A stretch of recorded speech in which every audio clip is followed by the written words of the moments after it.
Les amis, bonjour, j'espère que vous allez bien. Alors, si je parle doucement, c'est la première fois que je fais ça sur ma chaîne. C'est parce qu'en fait, comme vous le savez, je suis aux États-Unis. Là, il est minuit passé et il y a des gens qui dorment à côté. Donc, j'ai pas la chance d'être dans mon local et tout comme d'habitude en France et tout. La finale de Copa América, entre l'arrivée de Shakira à la mi-temps, l'organisation catastrophique et le match donc qui a été décalé de plus de 30 minutes, s'est terminé en heure française à 6h15 à peu près, voire plus, du matin. Pour un match officiel de la Copa América, finale Argentine-Colombie. Une Colombie qui n'avait pas perdu depuis plus de 25 matchs dans les environs comme ça. Et une Argentine qui a vu la blessure de Messi à 0-0. Messi qui a dû quitter le terrain peut-être pour son dernier match avec l'équipe nationale. Peut-être qu'il jouera la finalissima, je sais pas. Messi blessé. Messi en pleurs. À l'image d'un Cristiano Ronaldo. Deux symboles du meilleur football, peut-être des plus compétitifs de l'histoire qu'on a pu connaître. Lionel Messi, j'ai envie de dire bravo. J'ai envie de dire chapeau. Honnêtement, on est sur quelque chose d'honorable. Je peux pas comprendre, moi, des gens aujourd'hui qui arrivent à se moquer, qui arrivent à insulter. Enfin, si vous aimez le foot, c'est impossible de faire ça. Les images sont dures. Mais si le joueur qui se blesse que très rarement, qui sort dans les gros matchs que très rarement, qui voit cette fin de carrière ainsi, ça aurait été catastrophique, ça aurait été des images historiques et tellement tristes si l'Argentine n'avait pas gagné. Donc maintenant j'ai envie de revenir un petit peu sur l'Argentine, les amis. L'Argentine, les gars, c'est la folie. Parce qu'on peut dire ce qu'on veut, mais je vais quand même vous le lire. Scaloni, en 2021, il prend la Copa América. En 2022, il gagne la finalissima. En 2022, il prend la Coupe du Monde. En 2024, il reprend la Copa América. Scaloni, c'est un coach, comme je l'ai écrit. Il a fait tout ce que je viens de vous dire, là, sans avoir l'Argentine la mieux armée individuellement, sans avoir le Messi Prime. Il a su apporter une cohérence entre les techniciens et les bosseurs. Il a mis une cohérence là où chacun savait ce qu'il avait à faire. Il a mis Messi dans les meilleures conditions qu'il pouvait avoir. Son passage en Argentine est historique. Alors oui, c'est vrai, on va pas se mentir, malgré tout, c'est vrai. La Copa América n'est pas celle qu'on lui connaît. La Copa América ne dégage pas 1 million d'équipes de fou. Le parcours de l'Argentine, c'est pas le meilleur parcours du siècle. Mais ça s'est déjà arrivé avec plein d'équipes dans plein de très très grosses compétitions, voire même en Ligue des Champions. Donc, je veux dire, il n'y a pas de hasard. C'est l'équipe qui a pris 2 Copa América, une finalissima et une Coupe du Monde.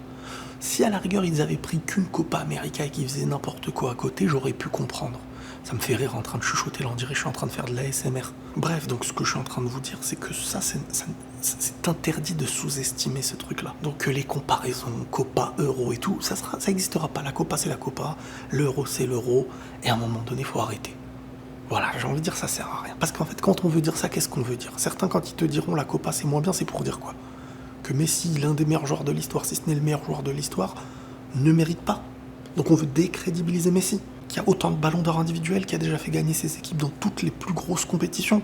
On essaye de faire quoi? À un moment donné, les gars, venez, on met en avant ce qui mérite d'être mis en avant.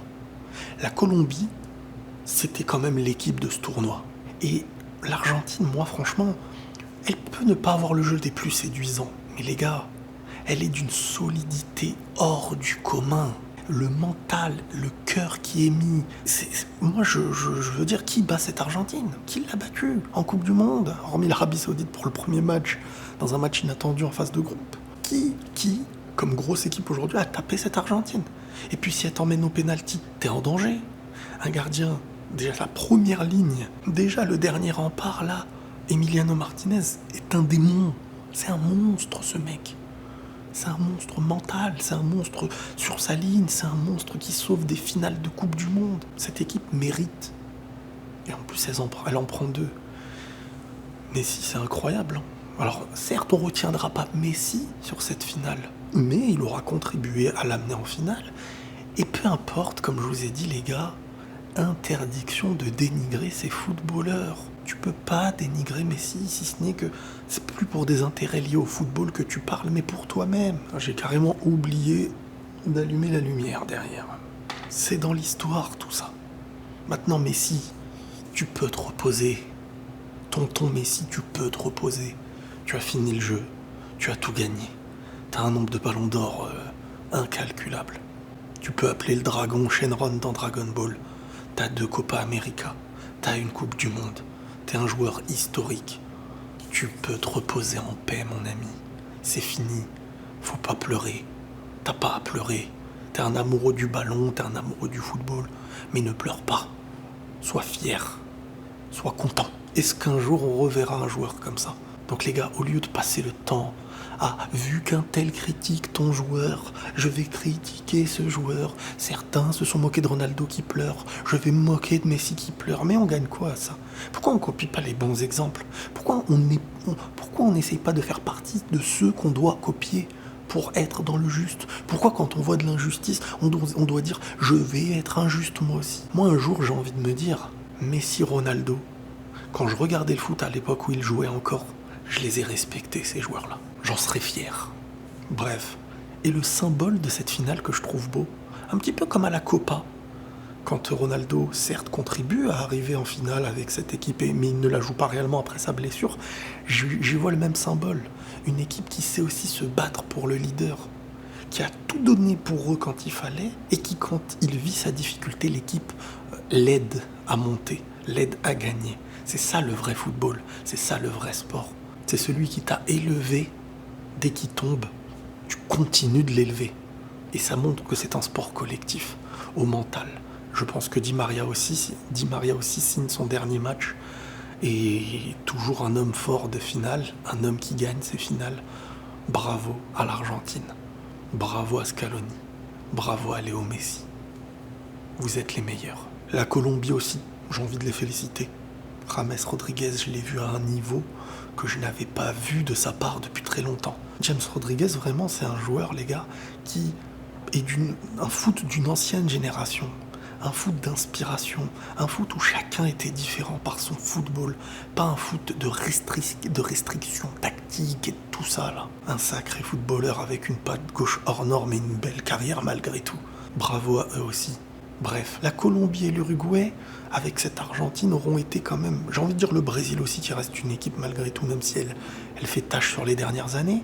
Mais globalement, c'est ces équipes-là qui auront un petit peu honoré cette Copa América, dans le sens où c'est les matchs que tu peux regarder, des équipes assez compétitives. Mais l'Argentine, à sa manière, dans les détails, avec un Lautaro Martinez, encore une fois buteur. Non, ils savent ce qu'ils font et ils sont maîtres de leur jeu. Et tant que tu ne les fais pas tomber, bah, c'est ce que je disais pour Deschamps. Si tu n'arrives pas à le battre, à un moment donné, il va te battre. Sauf que Scaloni, ce qu'il a fait, vous vous rappelez, je cherchais un entraîneur qui a fait mieux que Didier Deschamps. Eh ben on l'a, Mister Scaloni. Prenez tous soin de vous les amis, et la paix sur vous.